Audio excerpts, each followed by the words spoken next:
नमस्कार मित्रांनो, मी active education YouTube channel मध्ये आपले स्वागत करत आहे। आपणासाठी एक महत्त्वपूर्ण दिलासादायक व आनंदाच्या बातमीचे स्पष्टीकरण करत आहे। तर चला आपला जास्त वेळ न घेता आजच्या आनंदाच्या बातमीचे स्पष्टीकरण करूया। मित्रांनो, आजची बातमी आहे आनंदाची मोठी बातमी, किमान पेन्शन वाढणार। 15 ऑगस्ट 2026 रोजी स्वातंत्र्य दिनाच्या निमित्ताने सरकारने केली मोठी घोषणा। या संदर्भामध्ये सविस्तर माहिती जाणून घेऊया। नमस्कार मित्रांनो, ऍक्टिव्ह एज्युकेशन यूट्यूब चॅनल मध्ये आपले मनापासून स्वागत। आणि आज स्वातंत्र्य दिनाच्या सर्वांना हार्दिक शुभेच्छा देऊन आज 15 ऑगस्टच्या निमित्ताने पेन्शनधारकांना आनंदाची मोठी घोषणा होणार का, याबाबत आताच्या घडीची सर्वात मोठी ब्रेकिंग न्यूज घेऊन आलो आहे। किमान पेन्शन वाढणार ही शक्यता आहे। सविस्तर माहितीसाठी हा व्हिडिओ शेवटपर्यंत पहा, कोठे स्किप करू नका।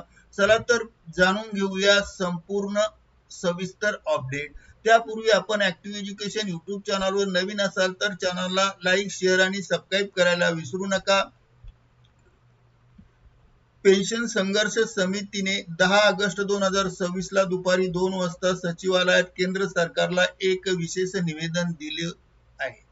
निवेदनात काय मागणी केली तर राष्ट्रीय पेन्शन संघर्ष समितीची अशी अपेक्षा होती की 15 ऑगस्ट 2026 या स्वातंत्र्य दिनी सरकार किमान पेन्शन वाढवण्याच्या संदर्भातील मागणी पूर्ण करेल, परंतु अशी कोणतीही घोषणा प्रत्यक्षात करण्यात आलेली नाही। त्यामुळे संघर्ष समितीने आता आंदोलन तीव्र करण्याचा इशारा दिला आहे। जोपर्यंत किमान पेन्शन वाढत नाही तोपर्यंत जंतर मंतर येथे आंदोलन सुरू करण्यात येईल।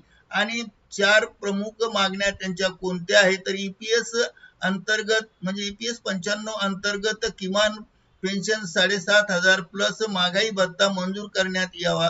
मागणी क्रमांक 2, पेन्शन आणि त्यांच्या जीवनसाथीला वैद्यकीय सुविधा मिळावे। मागणी क्रमांक 3, सर्वोच्च न्यायालयाच्या निर्णयानुसार पात्र पेन्शनधारकांना वास्तविक वेतनावर आधारित उच्च पेन्शन देण्यात यावे।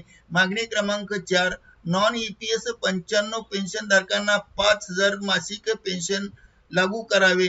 असे समितीने आज देशात सुमारे 81 लाख पेन्शनधारक आहेत आणि हे समितीचे म्हणणं आहे की 81 लाख असे पेन्शनधारक आहेत की अनेक वर्षापासून ते यामध्ये 2026 ला अनेकांनी 30-35 वर्ष सेवा पूर्ण केली, पण निवृत्तीनंतर मिळणारी किमान पेन्शन अत्यंत कमी आहे। त्यामुळे वृद्धांना जीवन जगणे कठीण झाले आहे। सरकारने 15 ऑगस्ट ला 7,500 प्लस डीए ची घोषणा केली असती तर लाखो कुटुंबांना मोठा आर्थिक दिलासा मिळाला असता, परंतु प्रत्यक्षात तशी घोषणा न झाल्यामुळे निष्कर्ष आता सरकारने काय निर्णय घेते।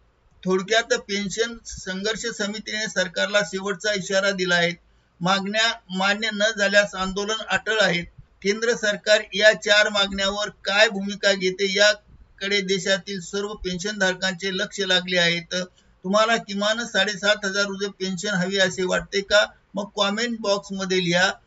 आजच पेन्शन आणि कर्मचाऱ्यांसाठी अशाच स्वरूपाचे नवनवीन अपडेट प्राप्त करण्यासाठी ऍक्टिव्ह एज्युकेशन या यूट्यूब चॅनलला लाईक, शेअर आणि सबस्क्राईब करायला विसरू नका। तसेच बेल आयकॉन दाबा आणि नवनवीन अपडेट प्राप्त करा। व्हिडिओ पाहिल्याबद्दल धन्यवाद। जय हिंद, जय भारत।